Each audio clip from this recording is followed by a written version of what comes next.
Opa, seja bem-vindo de volta e agora a gente vai entrar no outro fundamento importante da linguagem Swift, que é a parte para trabalhar com loops, né?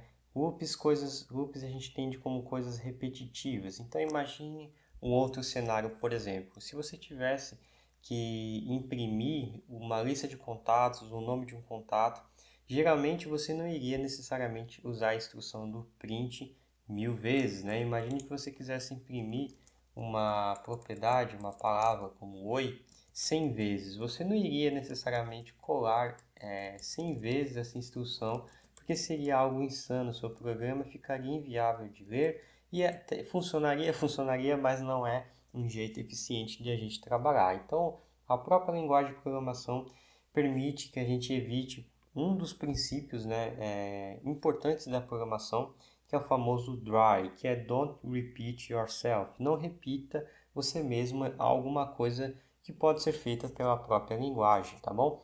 Então, como que a gente faz para a gente não repetir coisas e reutilizar esses recursos interessantes? E para isso chegou o conceito de loops aqui, que é um dos fundamentos mais importantes que você precisa dominar na linguagem.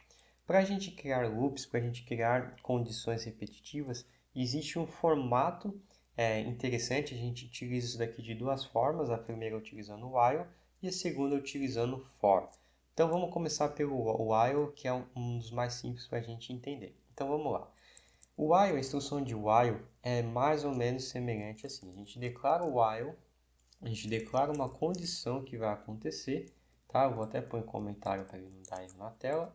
Uma condição a gente declara aqui, declaramos a instrução e dentro do bloco de código a gente faz o looping, né? A lógica de looping acontece aqui dentro. Então aqui a gente tem o looping, o bloco de looping, tá? Então basicamente esse é o formato de criação de while para a gente fazer coisas repetitivas. Então a gente vai começar a criar esse cara aqui agora. A primeira coisa que a gente precisa entender é essa parte de condição, tá?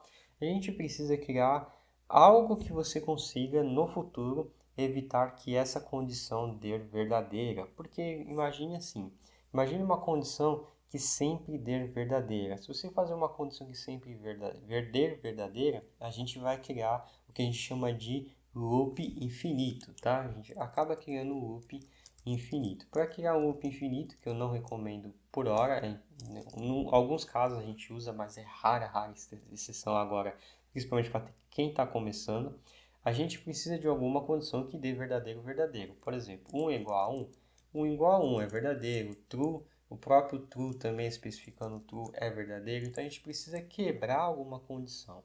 Então, a primeira coisa que a gente vai fazer vai ser o seguinte: a gente vai guardar uma variável de i, que vai ser o índice. A gente usa a letra i para indicar o índice quando a gente faz loops aqui. E aí eu vou fazer o seguinte, ó, enquanto o i for menor que 10, então essa é uma condição que eventualmente vai acontecer, a gente vai imprimir esse índice, a gente vai imprimir o índice i, tá? Então a gente precisa, em cada loop, em cada iteração, em cada bloco de código, quando ele voltar a executar novamente esse bloco de código, a gente precisa que essa condição fique falsa para que ele pare de executar isso daqui para sempre e continue a execução do meu programa aqui para baixo. Então o que eu vou fazer? Como eu tenho o i declarado aqui, eu vou incrementar sempre mais um aqui até o ponto que ele chegue a ser maior que ou maior ou igual a 10, que é essa condição que eu acabei fazendo. Então vamos rodar aqui para ver se isso aqui acontece. Então tá lá, ele imprimiu 1, 2, 4 e 8. Por quê? Porque aqui eu estou incrementando com o i. Então eu coloquei errado, é 1. Então eu já tinha escrito errado ali.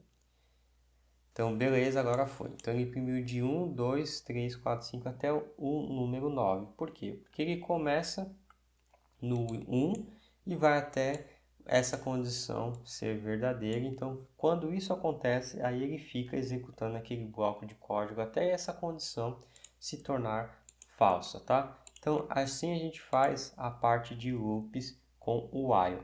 Agora, se você quiser eventualmente fazer alguma coisa primeiro, para depois verificar a condição, a gente usa outro recurso chamado de repeat, tá? Então, com o while, vou até especificar aqui, ó, com o while, ele checa primeiro a condição, tá? Com repeat, ele faz primeiro uma instrução, depois ele checa a condição. Então, com o repeat, a gente garante que pelo menos uma vez aquele processo vai ser executado. Por exemplo, vamos fazer o seguinte, vamos usar o repeat, e aqui dentro do repeat eu vou imprimir o i, que a gente já tinha declarado lá em cima, tá? E aí, depois que ele imprimir o i, eu vou incrementar o i, e depois eu vou verificar a condição, enquanto o i for menor que 10. Então, vamos rodar esse cara aqui, vou imprimir aqui, eu vou dar um print aqui, só para a gente ver a nova contagem, senão a gente vai se perder no loop aqui. Então, vamos lá, ele fez, aqui eu tenho que zerar novamente, espera lá, vamos zerar novamente para o i, para ele zerar o contador, e aí ele fez o seguinte, ele imprimiu, aqui é 1.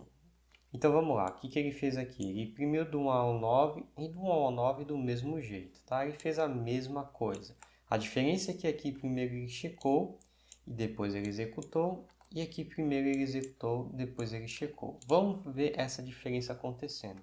Vamos mudar a variável i para 10 aqui e 10 aqui. E a gente vai ver a diferença que acontece agora. Antes da nova contagem, ele não imprimiu nada. Por quê? Porque ele primeiro já checou que o i é menor que 10. Não, o i não é menor que 10. O i ele é 10. Então, ele já deu uma expressão falsa aqui. Como ele já deu falsa, ele nem entrou no bloco de código. Diferente do repeat. O repeat, ele primeiro executou isso, viu que o i não era mais menor que 10. Nesse caso, o i aqui já deu 11, né? Porque ele primeiro incrementou. E aí ele não executou novamente esse bloco. Então, essa é a diferença do repeat para o while. Os dois são loops. A diferença é que o repeat vai executar primeiro para depois checar. Já o while, primeiro ele checa para depois executar a primeira instrução, tá? Em outras linguagens, isso aqui é chamado de do while, tá? Você pode encontrar essa referência em outros lugares, em outras linguagens também, tá bom? Então, é assim que a gente brinca com condições dentro de loops, e assim a gente começa a criar loops dentro da nossa programação para a gente fazer algo que seja repetitivo, para a gente evitar ter que ficar escrevendo a mesma instrução várias e várias vezes, ao invés de utilizar um recurso mais enxuto como o próprio loop aqui. Na próxima aula a gente vai aprender a segunda forma de a gente fazer loops aqui em Swift utilizando o for. Tá bom? Então, se você gostou, clique no gostei, não esqueça de se inscrever no canal, ativar as notificações, se puder compartilhar também esse vídeo com seus amigos, eu agradeço, porque isso ajuda bastante aqui o trabalho pelo YouTube. Então, eu vou ficando por aqui e te vejo no próximo vídeo.